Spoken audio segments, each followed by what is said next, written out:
welcome back to a new studio blog. I'm Isabel, I'm an artist and illustrator from Madrid, from Spain. This is my first time appearing on camera, so it's a little weird to me because I'm very shy. I never take photos of myself, so recording myself is very awkward, but that's life. You have to go out of your comfort zone and try new things. So here I am.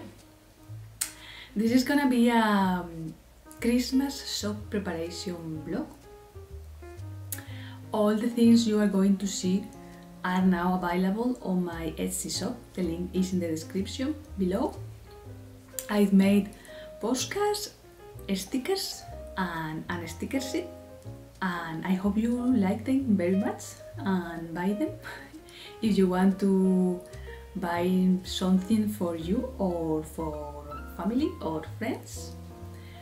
And thank you for being here again with me. Let me know if you have questions in the comment section. Bye!